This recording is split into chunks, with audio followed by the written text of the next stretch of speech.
ओम नमो नारायण। आप श्रवण करेंगे वैशाख मास महात्म का अध्याय 10। इस अध्याय में आप श्रवण करेंगे वैशाख मास के महात्म, श्रवण से एक सर्प का उद्धार और वैशाख धर्म के पालन तथा राम नाम के जप से व्याध का वाल्मीकि होना। श्रुतदेव कहते हैं, तदंतर व्याध से शंख मुनि ने विस्मित होकर पूछा, तुम कौन हो और तुम्हें यह दशा कैसे प्राप्त हुई? सर्प ने कहा, पूर्व जन्म में मैं प्रयाग का एक ब्राह्मण था। मेरे पिता का नाम कुशित मुनि और मेरा नाम रोचन था। मैं धनाढ्य, अनेक पुत्रों का पिता और सदैव अभिमान से दूषित था। बैठे बैठे बहुत बकवास किया करता था।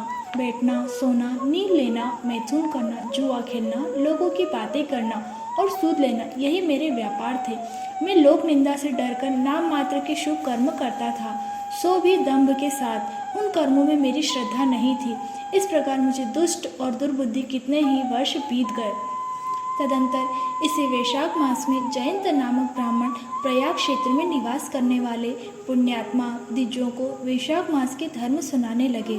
स्त्री, पुरुष, क्षत्रिय, वैश्य और शूद्र सहस्त्रों श्रोता प्रातःकाल स्नान करके अविनाशी भगवान विष्णु की पूजा के पश्चात प्रतिदिन जयंत की कही हुई कथा सुनते। वे सभी पवित्र एवं मौन होकर उस भगवत कथा में अनुरक्त रहते थे। एक दिन मैं भी कौतूहलवश देखने की इच्छा से श्रोताओं की उस मंडली में जा बैठा। मेरे मस्तक पर पगड़ी बंधी थी, इसलिए मैंने नमस्कार तक नहीं किया और संसारी वार्तालाप में अनुरक्त हो कथा में विघ्न डालने लगा। कभी मैं कपड़े फैलाता, कभी मैं किसी की निंदा करता और कभी जोर से हंस पड़ता था। जब तक कथा समाप्त हुई तब तक मैंने इसी प्रकार समय बिताया। तत्पश्चात दूसरे दिन सन्निपात रोग से मेरी मृत्यु हो गई। मैं तपाए हुए शीश के जल से भरे हुए हलाहल नरक में डाल दिया गया और 14 मनन्वंतरों तक वहाँ यातना भोगता रहा। उसके बाद 84 लाख योनियों में क्रमशः जन्म लेता और मरता हुआ मैं इस समय क्रूर तमोगुणी सर्प होकर इस वृक्ष के खोखल में निवास करता था। मुने, सौभाग्यवश आपके मुखारविंद से निकली हुई अमृतमयी कथा को मैंने आपके दोनों नेत्रों से सुना, जिससे तत्काल मेरे सारे पाप नष्ट हो गए। मुनि श्रेष्ठ, मैं भी नहीं जानता कि आप किस जन्म के मेरे बंधु हैं, क्योंकि मैंने कभी किसी का उपकार नहीं किया है, तो भी मुझ पर आपकी कृपा हुई है। जिसका चित्त समान है, जो सब प्राणियों पर दया करने वाले साधु पुरुष हैं, उनमें परोपकार की स्वाभाविक प्रवृत्ति होती है। उनकी कभी किसी के प्रति विपरीत बुद्धि नहीं होती। आज आप मुझ पर कृपा कीजिए, जिससे मेरी बुद्धि धर्म में लगे। देवाधिदेव भगवान विष्णु की मुझे कभी विस्मृति न हो। साधु चरित्र वाले महापुरुषों का सदा ही संग प्राप्त हो। जो लोग मत से अंधे हो रहे हों, उनके लिए एकमात्र दरिद्रता ही उत्तम अंजन है।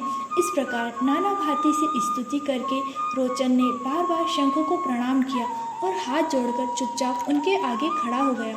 तब शंख ने कहा, ब्राह्मण, तुमने वैशाख मास में और भगवान विष्णु का महात्म्य सुना, इससे उसी क्षण तुम्हारा सारा बंधन नष्ट हो गया।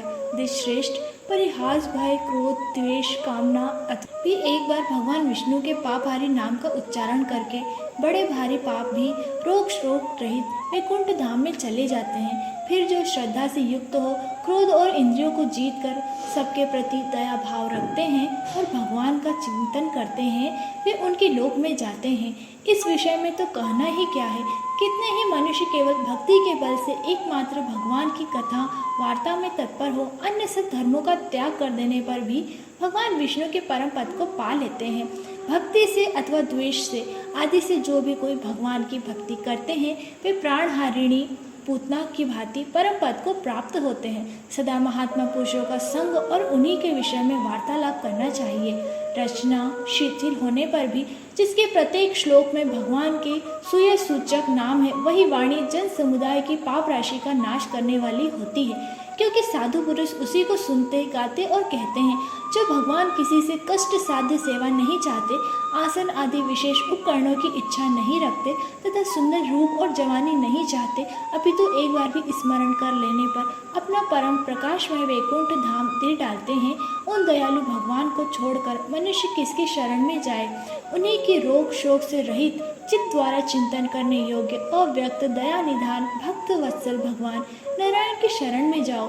महामते, वैशाख मास में कहे हुए इन सब धर्मों का पालन करो, उससे प्रसन्न होकर भगवान जगन्नाथ तुम्हारा कल्याण करेंगे।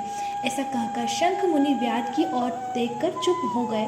तब उस दिव्य पुरुष ने पुनः इस प्रकार कहा, मुने, मैं धन्य हूँ, आप जैसे दयालु महात्मा ने मुझ पर अनुग्रह किया है। मेरी कुत्सित योनि दूर हो गई, अब मैं परम गति को प्राप्त हो रहा हूँ। यह मेरे लिए सौभाग्य की बात है। यह कहकर दिव्य पुरुष ने शंख मुनि की परिक्रमा की तथा उनकी आज्ञा लेकर वह दिव्य लोक को चला गया। तदंतर संध्या हो गई। व्याध ने शंख को अपनी सेवा से संतुष्ट किया और उन्होंने सायंकाल की संध्या उपासना करके शेष रात्रि व्यतीत की। भगवान की लीला अवतारों की कथा वार्ता द्वारा रात व्यतीत करने के बाद और दोनों पैर धोकर मौन भाव से तारक ब्रह्मा का ध्यान करने लगे। तत्पश्चात शौच आदि क्रिया से निवृत्त होकर वैशाख मास में सूर्योदय से पहले स्नान किया और संध्या तर्पण आदि सब कर्म समाप्त करके उन्होंने हर्षयुक्त हृदय से व्याध को बुलाकर उसे राम इस 2 अक्षर वाले नाम का उपदेश दिया, जो वेद से भी अधिक शुभ कारक है। उपदेश देकर इस प्रकार कहा, भगवान विष्णु का एक एक नाम भी संपूर्ण वेदों से अधिक महत्वशाली माना गया है। ऐसे अनंत नामों से अधिक है भगवान विष्णु का सहस्त्र नाम, उस सहस्त्र नाम के समान राम नाम माना गया है। इसलिए व्याध, तुम निरंतर राम नाम का जाप करो और मृत्यु पर्यंत मेरे बताए हुए धर्मों का पालन करते रहो। इस धर्म के प्रभाव से तुम्हारा वाल्मीकि में दूसरा जन्म होगा और तुम इस पृथ्वी पर वाल्मीकि ऋषि के नाम से प्रसिद्ध होगे। व्याध को ऐसा आदेश देकर मुनिवर शंख ने दक्षिण दिशा को प्रस्थान किया। व्याध ने भी शंख मुनि की परिक्रमा करके बार बार उनके चरणों में प्रणाम किया और जब तक वे दिखाई दिए तब तक उन्हीं की ओर देखता रहा। फिर उनके अति योग्य वैशोक्त धर्मों का पालन किया। जंगली केत, कटहल, जामुन और आम आदि के फलों से राह चलने वाले थके मांदे पथिकों को वह भोजन कराता था। जूता, चंदन, छाता, पंखा आदि के द्वारा तथा बालू के बिछावन और छाया आदि की व्यवस्था से पथिकों के परिश्रम और पसीने का निवारण करता था। प्रातःकाल स्नान करके दिन रात राम नाम का जाप करता था। इस प्रकार धर्मानुष्ठान करके वह दूसरे जन्म में वाल्मीकि का पुत्र हुआ। उस समय वह महायशस्वी वाल्मीकि के नाम से विख्यात हुआ।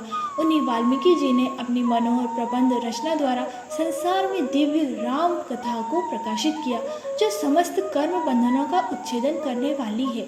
मिथिलापते, देखो वैशाख का महात्मा कैसा ऐश्वर्य प्रदान करने वाला है, जिससे एक व्याध भी परम दुर्लभ ऋषि भाव को प्राप्त हो गया। यह रोमांचकारी उपख्यान सब पापों का नाश करने वाला है। जो इसे सुनता और सुनाता है वो पुनः माता के स्तन का दूध पीने वाला नहीं होता। यहाँ पर वैशाख मास महात्मा का अध्याय 10 समाप्त हुआ। भगवान श्री हरि विष्णु आप सभी भक्त जनों की सभी मनोकामनाएं पूर्ण करें। ओम नमो नारायण।